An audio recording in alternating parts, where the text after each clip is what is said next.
sunny Cincinnati. Back with another episode of Tales from the Chris. This one, I'm thinking about titling it D-Town. D-Town is short for Detroit. So I wanted to tell this story because a lot of people have been asking when you're moving, when you're doing this, and I don't know. I don't have any answers for people right now. But I do want to explain where the move even came about, what happened with the move, and where I'm at now. So last summer is May. It's actually Mother's Day when this whole whirlwind started. So it's Mother's Day. My car breaks down. I'm stranded for like 7 hours waiting on somebody to come help me. But it's actually Mother's Day, so I didn't expect nobody to really come for real because everybody with their moms or grieving moms, whatever. I get through Mother's Day. My Uncle Junior dies the very next day, that Monday. So my life just, it's like it goes up in the flames. We get the funeral and stuff situated. He has his funeral on my brother's birthday, May 31st. And right after the funeral, I have an event I have to get to. I got to get down the Tab football field. It's the Browns Hands Literacy HBCU send-off. So I'm going down there to do art engagement.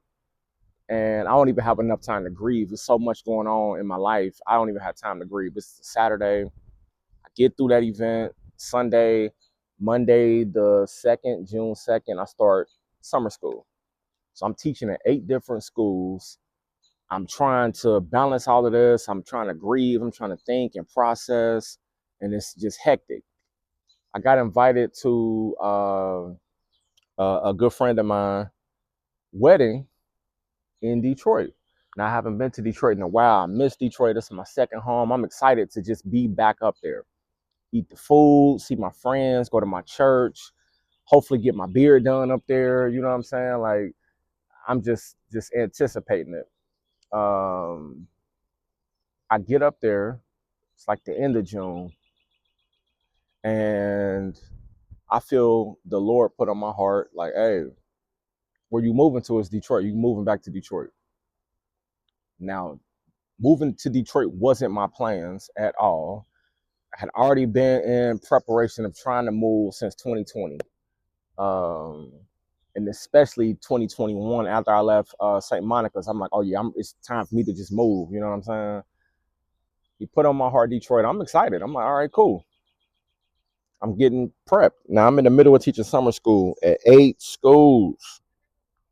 I'm balancing that. I'm balancing working at Romac, the artpreneur shop, managing, day-to-day art activity for high school students, and we running the shop. That was the curriculum. And, everything is going cool. I get done with that, get through the summer. During the school year, I'm teaching at 7 schools. Now, I never had adequate amount of time to be able to prep things for Detroit. But how my life is always on a go, I'm always having to pivot. I might have to pivot 2 times in 1 week. I'm always pivoting. I'm always, trying to figure out what's the Lord will for me. So it's not unusual to have to balance a lot of stuff. It's just what life is. But I didn't have adequate enough time to really be able to get to Detroit because I'm teaching. Detroit Public Schools is really in the school the same time Cincinnati Public School is in school as well. And I'm like, how am I do this? But I just had faith, like God will work it out. People like, and I had to tell certain people ahead of time, like my mom and stuff like that. I didn't want her to just find out in the streets, like, I heard your son moving. She like, well, moving where? Who told you that? You know what I'm saying? So I had to tell certain people, but I literally didn't know how it was going to happen. Now I got 7 schools I'm working at. I'm doing multiple art shows at one time. I'm in the community doing events, doing engagement, and it's hectic. But my main priority was to be there for my students. This was possibly the last time that I would see them, and I really wanted to show up for them organically. I have a habit of, working ahead of the Lord and just desiring certain stuff from my career. Not even bad stuff, but it just might not be what the Lord wants at that time. And my focus was moving and getting to Detroit and figuring that out. I gotta just start a whole new life. I gotta get everything that I have in Cincy. You know what I'm saying? I got to get doctors. I need to get a new mechanic. I got to find a place to stay. I got to get schools to work at, and stuff is like falling into place. So I'm like, okay, this is definitely God ordained. Everything is falling into place. Um, I didn't want to make those kids feel like they were in my way. Part of me felt like they were, but it wasn't their fault. I just had to get to Detroit. I just couldn't focus on it. So my idea was to just make it through the semester. My aunt Coco was like, right after Uncle Junior died, it's like, you have nothing here that's holding you back. Like, it's time for you to move. It's time for you to leave and like go live your life. You know what I'm saying? You didn't help everybody that you could. You didn't did everything that you could here. It's time for you to go live your life.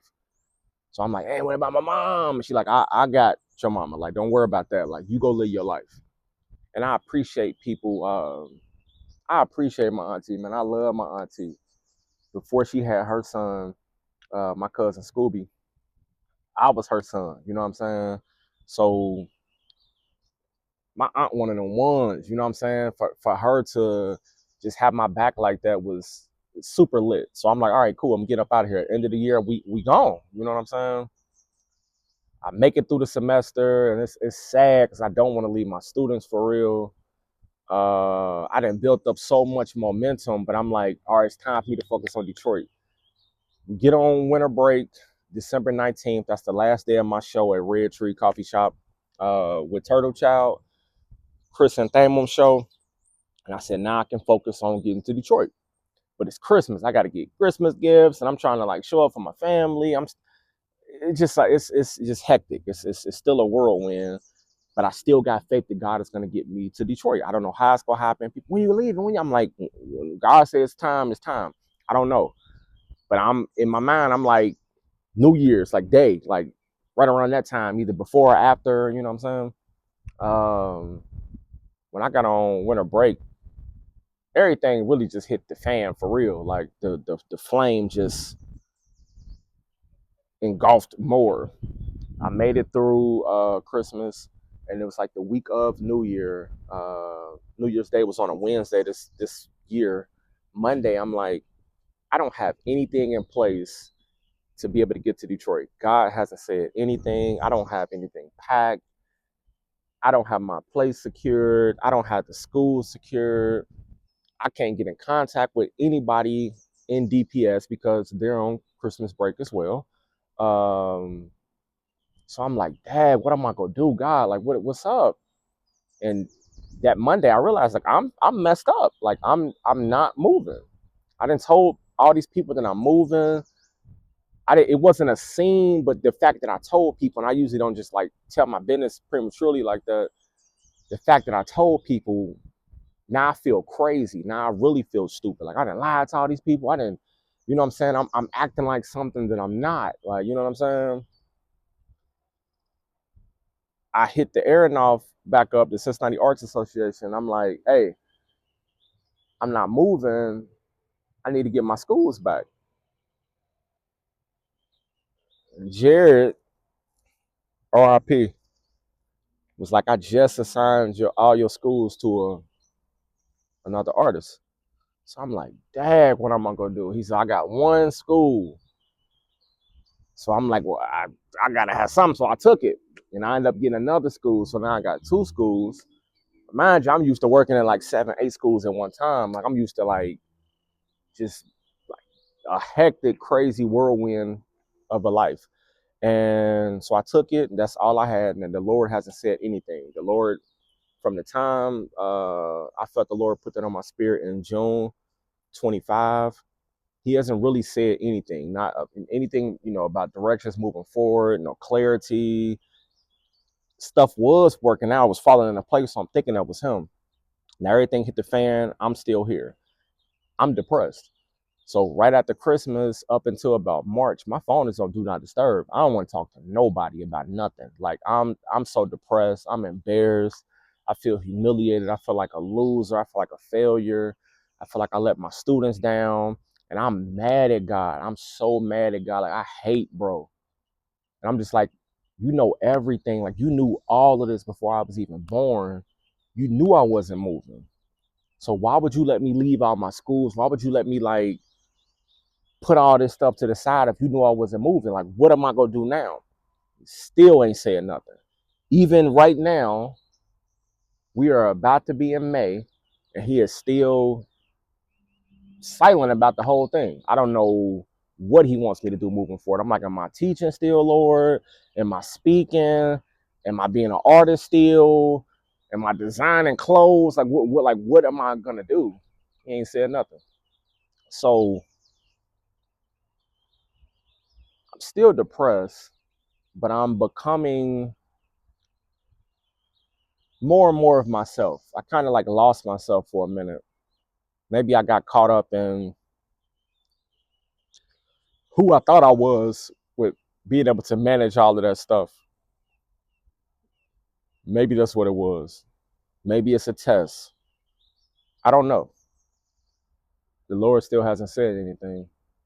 I don't know if I'm moving to Detroit. I don't know if I just don't know. I don't know at all. Trying to stay faithful and just seek the Lord's wisdom and guidance and get clarity to just feel his presence. And I'm still not feeling it. And I'm still mad at him about that too. I'm not a happy believer right now. But I'm still showing up trying to serve him. I'm still trying to seek him. I'm still not really in a social mood. People are like on my nerves, or just people just in the way. I'm a person that need a lot of space to just process life. One thing that men don't get, and I think especially black men, we don't ever get the like the grace to just process thought. Nobody teaches us how to process thought. Most guys just react off impact or impulse. And the fact that I was like just trying to be strategic or at least just logical about the situation, like, let me just take time to think. I need a lot of space. I need solitude with the Lord. I need to hear him. I need time to think. I need to feel nature. I need to hear the birds. I need to see trees. We dealt with so much coldness and the snow and school closing. I was stuck in the house. So the fact that I can come back outside now, like, I need this. Like, I need like real vitamin D. Like, I need to like see landscapes and I just need to be outside. Like, I just need the Lord. And I don't feel like I have them, but I'm still trying to show up in faith. But I'm not in the mood to be around people. I don't want to hang with nobody. I don't want to kick it. I don't want to go party. And I also don't want to be a party pooper for nobody. Like, I don't want to have to bring bad energy. I'm trying to like center myself, regulate my emotions and my nervous system, and just so I can move forward correctly, man. Like, I don't have forever to be an artist. Everybody's not gonna make it. That's the thing. I think everybody just think they're gonna make it. Everybody thinks what they're doing is what they're supposed to be doing, and that's not always the case. Like, every artist is not gonna make it. Just because you're good, you're not gonna make it. I'm putting the work in. I'm going crazy out here to figure this stuff out, and it's like people in the way. I understand you're busy, but you still hit me up wanting stuff just in the way. And nobody's helping. Nobody's giving me the opportunity to just be by myself and seek the Lord. That doesn't require everybody. Yes, I need community, but I don't need everybody. I've always felt like that. I don't need everybody. I'm not for everybody. I'm not telling my business to everybody. I'm not explaining stuff. It's not your business. If I haven't told you, then you don't need to know yet. You know what I'm saying? That's the thing. I have nothing to report to people. When you leaving, I don't know. God ain't told me nothing. People want to know stuff that God ain't even told me yet. It ain't important for you to know. You're not going to move with me. You're not going to be up there. There's some journeys you got to go on with the Lord yourself. And it's hard for people to get a grasp of that, but it's like, it's also not my job to Baby, nobody will go out my way at the same time. So Detroit, maybe I'll see you. Maybe I won't. I don't know. I thought I was moving to Memphis. I was trying to get my mindset on Memphis. Shout out to all the people who were trying to help me, find my connections and find my way in Memphis. I felt the Lord put that on the hold. You know what I'm saying? I'm just trying to get comfortable with what life is right now. Um, I'm at a new church, for example. Shout out to River of Life downtown, Pastor Brandon Woodard Sr. And in one of his classes, he was talking about Jeremiah, the 29th chapter. Everybody always go to Jeremiah 29:11 and the Lord got plans for you and all this stuff like that. They disregard the whole chapter. When people were in exile and they were like waiting on, promises from the Lord, and he was telling them like, hey, like you need to get comfortable. You know what I'm saying? Like, Lord, like you need to get comfortable where you are. And as I'm hearing this, and everybody goes to Jeremiah 29:11, the Lord don't always say it, but I just feel it on my spirit. I'm like, man, he gonna keep me here. He gonna keep me here in Cincinnati. I need to get comfortable being here in Cincinnati. That's the case. However, my church is showing me how to use your gifts and your talents and be a leader and how to serve the Lord with your gifts and your talents.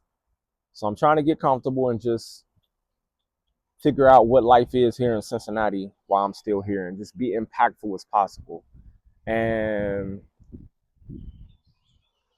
it's taken a lot out of me. Not moving to Detroit took everything out of me. My confidence, my drive, all the momentum I've been building up these last 4 years, it just took all of that.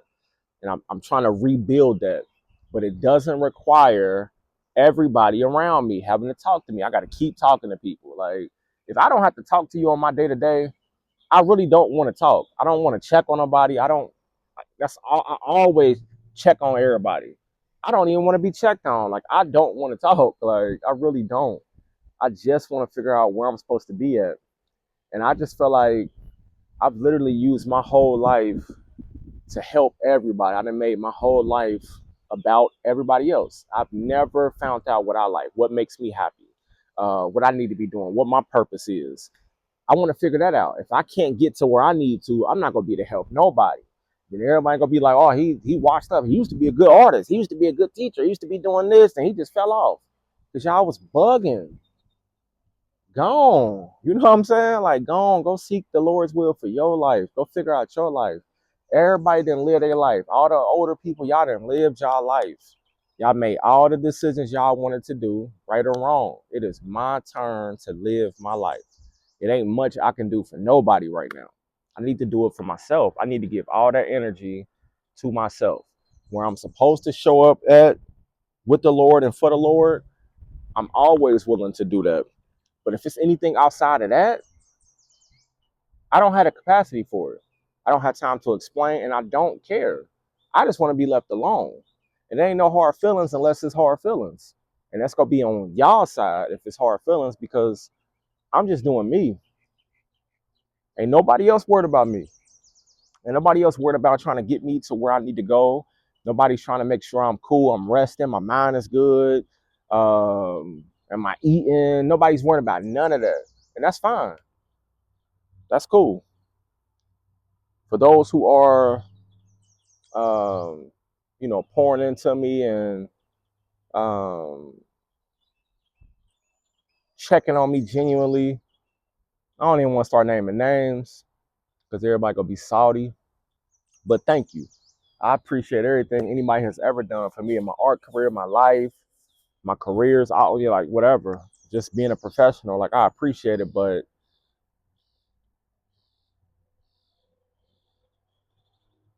I'm big on space. I need my space. Like it is time for me to live my life. And you gotta be cool with that. So if you're not cool with giving me grace to figure out life, Like, I really don't want you in my life at all. Like, we don't ever have to talk again. There ain't no hard feelings at all, but we don't have to talk. I ain't got nothing for you. Nothing.